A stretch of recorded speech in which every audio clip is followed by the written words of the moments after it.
Hello and welcome to my channel. If this is your first time here, my name is Millie and today I'm going to be doing something a little bit different, and I'm going to be actually just talking about different makeup brands and their logos, their packaging, branding, etc., and just my thoughts on it. And so in case you didn't know, I am a full-time graphic designer and YouTube is just my side hobby. And so I do just really love to talk design, especially when it comes to beauty. I absolutely love makeup. So I'm really into the packaging and the branding as well because I'm a consumer, but I'm also a graphic designer and a makeup lover. So it just all kind of goes together, and I definitely am more likely to buy things that look nice. I think that's just like a really common consumer thing to do. I think there's a statistic that 70% of people say that the packaging design has an impact on their purchasing choice. So that's a pretty high percentage. So my Instagram stories quite a bit ago, it's been at least a couple of months, I did post asking which brands that you would like me to talk about and react to. So I have quite a bit of a list. So let's get started, and I'm gonna scoot over because I do want to put pictures up on the screen so you can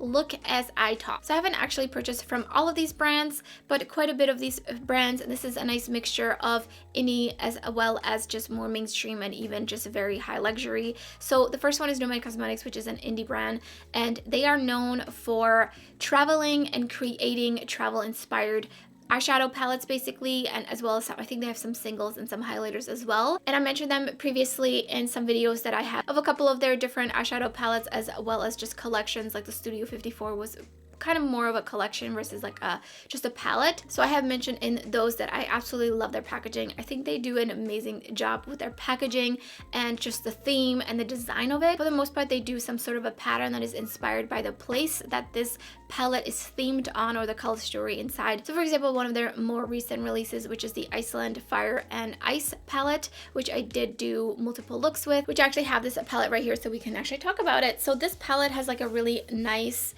just smooth but like glossy design on it, and it's got a little bit of texture on it as well as metallic foil that's blue as well as gold, and then they have their logo. So their logo is nice and simple. It's in a serif typeface. Now it doesn't look like it's customized. It looks like it might be a font, but maybe there's some sort of customization. I think it's a nice and simple logo, especially because they really focus the rest of the brand to really speak through the packaging versus having a really busy logo that might be hard to see on top of all of these different patterns on the packaging. So I've always liked their brand. I never thought of the logo or the packaging or just in general the aesthetic of the brand to like kind of stick out to me something as just not really well done. So definitely one of the brands on this list that I really enjoy all of their aesthetics. So next up is La Mer which La Mer is just not really that exciting. It is a skincare brand. I think they do have like foundations and powders as well, but I don't think that they do any sort of eyeshadow or like blushes and stuff. So I did have to just like kind of remind myself of what their logo and stuff looks like.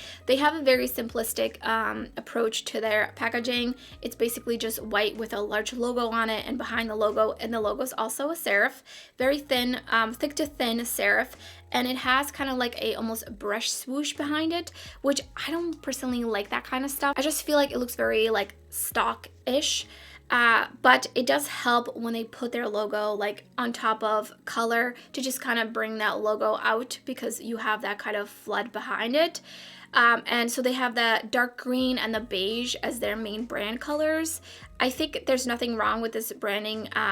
I think it's very memorable at this point. This brand has really established themselves. So I think, let's say if you only saw some pieces of this packaging, I would say that you would definitely recognize it as La Mer, which is really a great thing for any brand to be very recognizable like that. And I think a big part of the branding for La Mer versus, for example, Nomad is that they are a higher price tag and they have a specific audience that they're trying to appeal to. And so they want something very minimalistic and clean and just straight to the point to really make it feel like when you're buying it, you're getting your money's worth, just purely even on the packaging. So next up is Pat McGrath, and I love Pat McGrath. I think they do an amazing job with their branding and their packaging, especially just making it feel really luxury. Like when I got the foundation, the packaging was just absolutely amazing on it. It opened kind of like a cigarette box, and it just had a really beautiful soft touch paper, and then the metallic foil that was embossed in it. It was just really amazing experience as a consumer, but also as a designer. So I just wanted to quickly talk about something that I really feel like is really strong for the brand, and it's very unique, which is a whole kind of like gold plated vibe where they have basically these rectangles that are gold, and then on top of it they have a serif typeface, very like typewritery, but sometimes even just like their logo, which is kind of typewritery, isn't it? Yeah, just I love that. I think it's really unique, and it definitely gives off a certain vibe, and I just feel like it's very well thought out brand is what I basically am getting at. I think everything there makes sense, and I love the packaging. I love that that's the kind of like the very intricate part of it. So you have some very simplistic treatment of the typography, and then you have the very delicate, very patterned box, but everything else is simple. And then of course you also have the materials of the packaging of the palette. So you have that very like thick plastic that's very shiny and just gives off a very like high quality, luxurious feel. So I love Pat McGrath. Very, very great packaging for sure. Next up is Glow Recipe. I actually have to look that up. I think their packaging is very on trend right now. I love that they're really just owning that light pink. I think that's something that's a little harder to do. They got like kind of like a natural vibe going on, but also from my personal experience, their stuff is very heavily fragrant, so it doesn't really come off as supernatural just because of that. But I do like their label. It's just really simple. It definitely looks like something that is the price tag that it is. So the Watermelon Glow PHA and BHA Pore Tight Toner, for example, they do just have a serif font as their logo, and I think it's totally fine. The only thing that kind of throws me off a little bit is the rest of the type on the labels is what looks like pretty much the same type as the logo, I believe. And that's usually like a huge no-no when you're designing a brand, is doing that, because then the consumer is more likely to confuse what is the brand. And then also your brand, then the logo doesn't have like anything about it that just really stands out. So I feel like that's a little bit of a miss, but they are kind of far enough from each other on the label that it's fine, but like not the best. But overall, I think they really let the bottles speak for themselves, which is what I think the branding is really centered around, is to just let the bottle really speak for itself. So overall, I really like their vibe. Next up is Linda Hallberg, and so she has kind of a really cool mark that is an L, like bunch of L's basically that make up an H, and I feel like that's really smart. And otherwise, I'm not really sure if there's anything like unique about this brand personally, but I do like the mark. I just noticed though, I don't love the type that they actually write Linda Hallberg in, at least on this Enchanted Mysteries palette, and they do have like a pattern going on. I absolutely love the print in these eyeshadows, just absolutely stunning. And then I also like that the pattern is inside of the palette and not just on the outside, and the pattern doesn't actually look too busy because I usually don't like that, but also it's only 4 pans. But overall, I think they have a very much like a successful type of branding, nothing that kind of sticks out as a sore thumb to me. Next up is a Colourpop. Which I don't like their logo. I never liked their logo. It looks very, I don't know how to say it, childish, which is fine because I think they're all about fun and colors and whatever, well, a little less about being colorful lately. But overall, Colourpop is just a little bit too thin. I just feel like it's harder to see on different pieces. Like if you put that on top of a pattern, you're gonna have some legibility issues. But overall, I love the packaging that Colourpop does. They have some really, really great packaging. I feel like most of the time when I see, even though they come out with so many collections, they do a really good job that while they're all so different, it just still feels like Colourpop. And that's something really hard to do when you're really playing around with a new concept for each collection, for each palette, for each just like everything. Everything is super customized, and that's something that's really unique about them, is that they're able to do that because they do own the lab, and I'm assuming they just have a way of being able to also get these things printed without having to print too much. But also they're a pretty large brand, so they probably have pretty big print runs. But I absolutely love their packaging. They have some super fun concepts. I also love that it looks like some of the type for the 9-pan color theme palettes looks like it has custom typography, which is super cool because I tried to find the font and make swatch stencils out of them and I couldn't figure out the font. So they look pretty custom, which I love that. So whoever the graphic designers in Colourpop, I love you. Next up, we have Odin's Eye, which actually just recently finally tried out the brand. I only got the highlighters and one lipstick. Actually, let's talk about the lipstick. It's right here. They have a really beautiful mark on it. I believe that's part of their logo. Yes, that's the O in Odin's Eye. And I think it's really nice, and this one packaging is really nice too. The mark looks kind of like a peach to me. I feel like there's a meaning behind it that I'm not really sure. I probably don't understand because I'm not Swedish. Maybe it's like a Swedish mark or something, like within like their font and their alphabet that I don't know about, so let me know in the comments below. Their packaging is nice for basically what their theme is, and their theme is really about Swedish culture, so it totally makes sense. So I think for that they're doing a really great job in just keeping a certain aesthetic of the kind of soft, ethereal colors and illustrations. I love their use of foils, and overall I do think that their packaging is really nice. Next up, let's talk about Morphe. I'm really only going to talk about the logo, but overall their logo has pretty much stayed the same as far as I know. I think they've elevated it like a few years ago, and it's just basically a serif typeface, and I think there's nothing wrong with it. It's not very unique, but I do think that it's gotten quite a bit of brand recognition for them. When you see that M, you kind of know it is Morphe, and that's really something major for brands to do, is to establish themselves and their logos so well that consumers just recognize it without the rest of the word. So next up is Kaleidos, and you know already,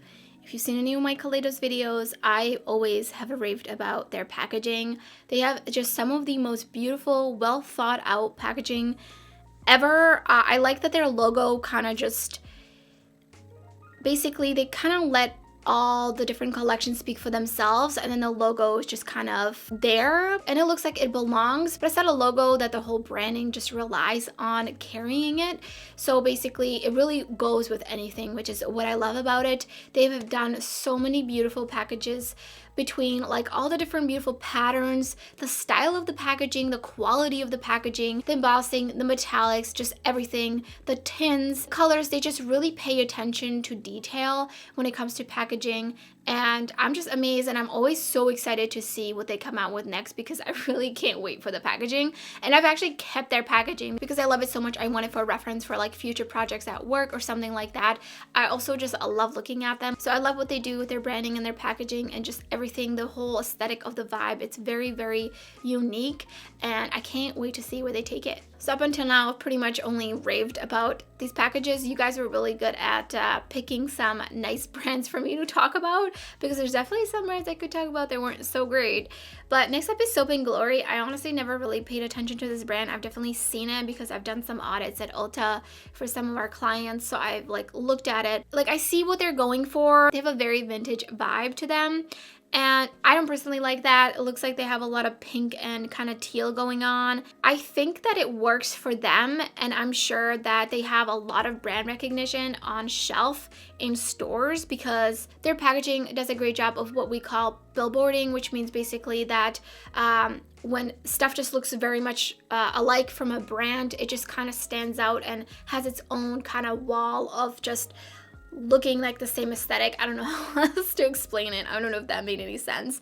Personally, I wouldn't want to buy this stuff. They have some fun typography here and there. Wait, what's their logo look like? Their logo is just like a sans serif, and then the ampersand is like super fun. I love me some ampersands that are really unique. I wouldn't have done the packaging this way. I think they could have elevated it a little bit, but there is something about this kind of nostalgia of the vintage look of the gray and the black and white and then the pink together, and I'm sure that appeals to a certain crowd that they're specifically aiming to please. So this one probably would be, I would say, my least favorite so far from the list. It's just okay. Next up is Glamlight, and I do not like their logo at all.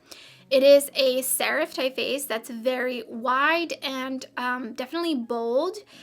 And then cosmetics is just really, really thin font underneath, and I think that's very common to do that because that way you create hierarchy within the logo, which is nice. However, I think it could have been a little thicker and maybe a little bit more tracked out possibly, or Glamlight could have just been a totally different font. I don't like this font. It just looks very I'm gonna have to put it up on the screen if I find it, because I can't like think of the word. And they have a lot of fun with their packaging, and I think that's fine. I do also think that the reasoning for the logo is to just stand out on anything, because they do have a lot of patterns, lots of bright colors, really cool like 3D packaging and just shapes of packaging, that they really want that to be able to stand out. So definitely don't want Glamlight to be in a really thin font for sure, or even a cursive font. And I love the way that they have this what does it say? Ice Cream Dream. The I was a little hard to read, but I love that font. That's super fun. And then the Dream Donut. I love the way that they play around Cake. It's super fun. And I think for some brands like this, it's not really about being modern and being you know, giving off that high-end vibe or anything like that. It's really just about having fun. And so those kinds of brands, I just kind of take them how they are. I don't really overanalyze or really like kind of critique them in my mind, because I just know that's just the brand. That's the brand, and they're successful, and it doesn't really matter. Like at the end of the day, it's really about the entire brand aesthetic than just the logo. That will really sell the product and also make it very recognizable, and I definitely think that they have succeeded in that. That being said, there's a lot of like being all over the place. So while I understand like everything is themed and they're really successful at that, it is just a little bit all over the place. I would love to see just a little bit more cohesion, just like kind of maybe it's just some sort of a graphic aspect that you would put across all the packaging to just kind of bring it back a little bit together to make it just feel a little bit cohesive, but still as they're kind of separate entities of collections. Next up is Too Faced, and I don't like their logo at all. I mean, it's just like a cursive font. I never liked it, but at this point they have so much brand recognition from that font that there's absolutely no way, or their logo, that there's absolutely no way they could ever change that. But we're not talking about changing them. Yeah, I feel like it's a little hard to read. It's got a very much like a thick to thin effect. It's very cursive, and sometimes when it's really cursive and it's thick to thin, it just tends to be harder to read when it's smaller. So I don't think that's ideal for like all of their packaging, especially because they have so many different themes, well, mostly the peach theme lately, that it gets kind of lost. And then they're using, you know, a cursive font for peach and stuff like that, and it just kind of clashes together. So is it like the best branding ever? No, but at this point this brand has like established themselves, and this is what people expect, this is what people see. I'm sure that if you saw the packaging and you would take off Too Faced, you would know it was Too Faced. Like, they do a good job in general to just like keeping that vibe, even though out of all of these, I would say that the like the whole Hangover line with the coconut stuff, whatever, put it up on the screen, I think that one is definitely more on the trying to contain it and just make it a little bit more serious, less fun, like the peachy stuff and whatever, the tutti frutti. So that's an interesting kind of departure from their logo and their branding and their vibe. But it is also nice because it just makes sense, because they're talking about a hangover RX, right? It's got to look a little bit more apothecary, a little bit more medical, and I think they succeeded in that for that. And then the foundation packaging is beautiful. I really don't understand how they came up with that after like all the like peach. I will never let them live that down. But I love it. They have like the gold foil around the cap with their logo, and then Born This Way is also foil. And there's really not much on the front of the packaging, which is always really nice. It just makes it feel like, oh, this feels like it's a little bit more expensive. This feels like it's going to be really good. And I like that a lot. I feel like that's definitely much more my aesthetic than a lot of their other stuff. Next up is Fenty Skin. I actually kind of want to talk about Fenty Beauty as well. But Fenty Skin really just, what is that called? I feel like there's a word for it. I'll put it up the screen. I'm just like losing my thought today. I have a headache, so I feel like a little out of it. But I love the packaging. It's just a really beautiful, like a very light pastel wash, fully flooded. The bottle is the color, which is just absolutely beautiful and sleek for sure. This is definitely one of those packages that's very sleek. And I think that this, like, think about it and think about how seriously you take that, because in this case, the packaging has a lot to do with the value as well as just how seriously you take it. Because if you were to put patterns all over this and just make it super fun, you know, kind of a little bit more Too-Faced, would you take skincare seriously like that? No, you want it to look clean. You want it to look like it actually does something. You want it to look a little bit more medicinal. That's more likely to make people think that it works. And also, this is packaging that will look nice on your vanity, that will look nice in your bathroom. That's also a huge, huge plus, and definitely something that designers design toward is how it looks in your space. You want it to look nice. You don't want something crazy. You don't want something super busy. You don't want something that looks childish. If you have this in your bathroom and you have people coming over and they're like, oh, what is this face wash? Or what is this face cream? You know what I mean? But yeah, I love their packaging. It's very sleek, very modern, and simple, but like in the best of ways. So let's talk about the Fenty Beauty brand just quickly a little bit. Something that always confused me about their brand is the fact that the packaging is so beautiful, so sleek, modern, looks luxury. However, the packaging has got this like almost like really busy black and white pattern on it, and then it has I think Fenty like in a much more like cursive, I believe it's like red font. I don't know why I'm not like looking this up. Here we go. So they've got like still that cream, but they've got like a black and white effect, and then Fenty looks a little bit more like graffiti like literally like sprayed on. And I just never liked that, especially because the packaging, a lot of it, especially right when they came out with the brand, and you know, you just found out what the vibe of the brand is, and they've got that like they got that honeycomb thing going on, and then you see the packaging and you're like, wait a minute, and that just confuses me. I personally don't like that, but I do see where they're going with it, and it's that contrast. It's the contrast between the super, super clean, modern look, and then you've got that much more just like pattern, and it's a great juxtaposition between the two. I believe I'm saying that word correctly. And so I get it on that part. I still don't like it though. That's one thing that I just like cannot get over. I still don't love that. I would prefer that they wouldn't. But I mean, it's successful, and also at the end of the day, people just throw that stuff out. So does it really matter, you know, the boxes and stuff, if they're so different? It definitely creates a little bit of a spin and just makes it a little bit more unique. So lastly, let's talk about The Ordinary, and they have just 110% an apothecary feel. And that's what they're going for, you know, they're going for simplistic. They're going for, we don't need to put a bunch of stuff on here to make you feel like it's going to work. We don't have to make this look fancy for you to want to buy it. And I think the packaging and the logo and just the whole vibe of it really just plays off of kind of what they're going for in terms of just the way that they communicate with the consumer and kind of what they strive for as a brand. So I like their packaging. I feel like it's a little bit expected, and also there is a lot of brands at this point on the market that have a very, very similar style of apothecary looking packaging and just making it look clean, making it look like it works. So while I do like it, I don't feel like it's really unique. It's very easily imitated, and I feel like when I look at this, I feel like I've seen it somewhere. You know what I mean? It just has that kind of vibe, but overall, I think they're successful, and the way that they've branded themselves and the way that the packaging works, and the logo looks just like it's a serif font. It's probably Helvetica, to be honest. Type nerd alert. I feel like that just would totally make sense with the whole vibe of the brand. I'm sure it probably is Helvetica, and then they have the period at the end, like The Ordinary period. I kind of love that. And they do have a lot of other copy on their bottles, which I think is also why they're going for the whole white aesthetic, and then they have that line to separate it, so you have the copy on the top, the logo, and then more copy on the bottom. And I think that way it feels a little less overwhelming, even though I still think that's a way too much copy to have a little label like that.